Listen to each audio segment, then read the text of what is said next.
Taking off the gloves, I've had enough, it's in my blood. I was born for this. Welcome to the show, everybody. Joseph Robert Camo, the fantasy football counselor. In this video, we're talking about tight ends to target for fantasy football 2021. Open conversation on which tight ends you should be focusing on drafting, the average ADP on when to get that tight end, and everything you need to know for fantasy football tight ends 2021. Big episode here. You got to get a decent tight end. I implore you on that. It's important. Not as important as a running back or wide receiver, but you definitely need a tight end if you want to succeed. One that's going to give you some decent points every single week. Okay, we're going to cover that right now. Before we get into that, guys, couple announcements. Manscaped.com. Head on over there right now. Use promo code SHOWERLION. Father's Day is around the corner. Save yourself 20% on some amazing products that can help you really groom and stay fresh consistently daily. Manscaped.com. Use promo code SHOWERLION. Save 20% on your purchase. Got the Lawnmower 3.0 here, navigational light, skin safe technology. Head on over to manscaped.com. Use promo code SHOWERLION. You'll be very happy with the product and the 20% savings using the SHOWERLION code, okay? Second thing, guys, get the 16-round draft solution at thefantasyfootballcounselor.com. This is the game changer, guys. It's going to help you guys crush your leagues.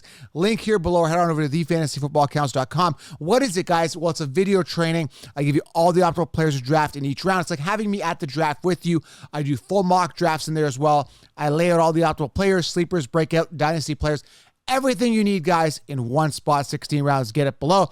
And if you want to host your year-long league on a platform, get rid of the conventional platforms. This is way better. Fantrax.com/FFC to create a league there with your league mates. Way more customizable options there for your league. Fantrax.com/FFC. So those are the plugs, guys. And of course, smash that thumbs up. Takes 2 seconds of your time, and leave a comment below. Let me know which tight end you are looking at this year. All right, so let's talk about tight ends. A couple rules, ground rules, and I talk about this in the 16-round draft solution. Listen, with tight ends, I don't stress it too much, okay? This is very simple. I talk about the sneaky 7 formula, and I get into what all that is. And I don't really recommend a tight end in the sneaky 7 formula, right? But what that is anchor your team with those ace positions that you need. Pretty much, I won't get into too much of the sneaky 7. I explained that in 16 rounds. But in the sneaky 7, which is your first 7 picks, I don't typically have a tight end in there.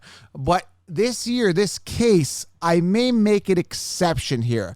There are 2 tight ends that are, tickling my fancy, getting my attention here. I'm attracted to this whole TJ Hockenson thing. There's something about him this year that is really appealing.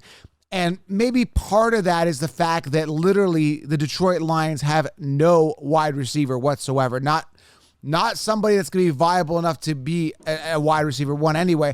So when I look at that situation and then I look at, the suspect running back situation, now they've got Swift, they've got Williams, but here's the thing. They don't really trust these guys, because I heard today, as of early June, that by the time of this recording, maybe things have happened, but I heard Todd Gurley's going in for a visit. These guys are so uncertain and so non-confident with their people, with the Swift and the Williams. And who's their wide receiver one? I mean, it's Perriman, like Rashard Perriman as your wide receiver one. Then they drafted Amon-Ra St. Brown. Like, I don't trust this offense at all. Now, they do have Goff, and we've seen the success of Goff throwing to his wide receivers, making them really fantasy viable. So someone's got to catch the ball. Someone's got to be a red zone target, right? So I just look at Hockenson and I see a guy that could really shine. Now, last year, totally different situation. He had 101 targets, 6 touchdowns, 16 games, okay? So we understand he can catch the ball. We understand he can be a touchdown machine. I'd like to see more than 101 targets, and believe me, this is the year I think he could get that. The opportunity is there. So will I invest in an earlier pick, currently sitting 4th on the consensus rankings? He's definitely a guy I'm looking to target at the 4th to 5th round if I can get him there. But again, I'm really looking to anchor my team with some ace running backs before that. But a guy I'm looking to possibly target, okay? TJ Hockenson, a guy to target. But again, try not to overpay. That's another rule. So yes, anchor your team with those running backs early. Try to get a tight end that gives you around 10 points. Some rules here that worked for me, but don't overpay. I want to employ guys that with the with the tight end position, do not overpay for a tight end. Now, we understand Travis Kelce's relatively consistent, but typically you're going to have to pay a second-round pick. George Kittle, not as consistent, new offense there, possibly a new quarterback. So you're looking at a new situation with Kittle.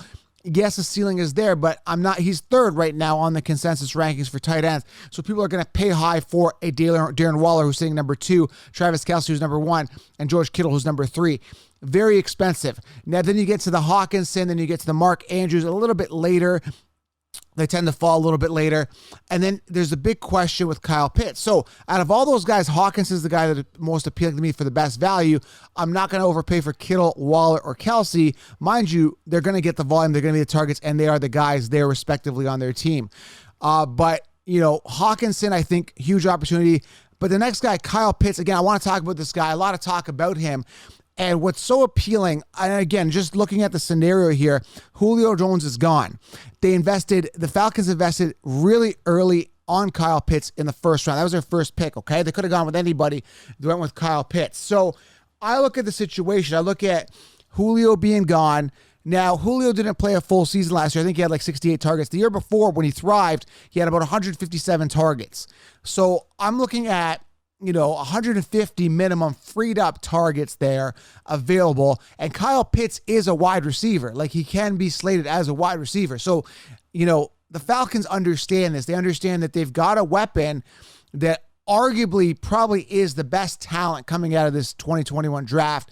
Physical talent coming out of this draft. They just went for the best player in their opinion, and a guy that could really fill in that void for Julio Jones. So you could be getting something really special. Now, the knock to this is, tight ends really don't do well, the first year, but he's not a tight end. Like, he is a tight end, but he's going to be acting as a wide receiver with Ridley.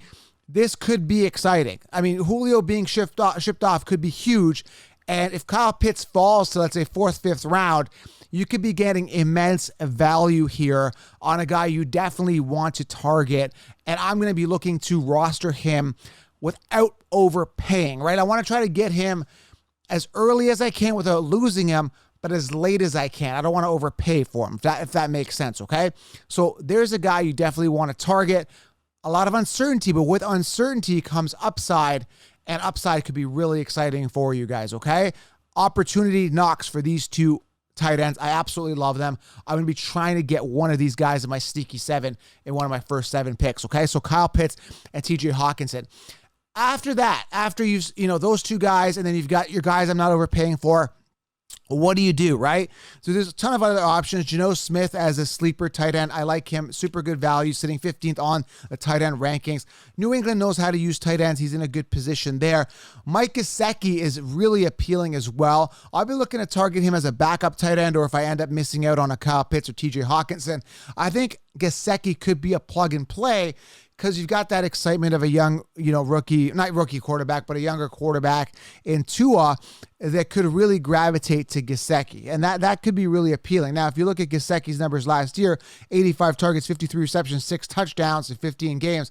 A guy that was targeted, but I like to see a little bit more of volume that way, okay? So Gesicki could be immense value. Again, another ceiling guy. Doesn't excite me as much as a Hockenson or Pitts, but a guy that I can get to plug into that spot, okay? Into that tight end spot. And again, that rule, you got to get a tight end that's going to be consistent week in, week out, and get you around that 10 points that you desire out of a tight end, okay? I'm looking to get a lot of points out of my quarterback, running back, and some of my wild card wide receivers week to week, but that tight end is there, and you want to anchor your team with a consistent tight end every week, okay?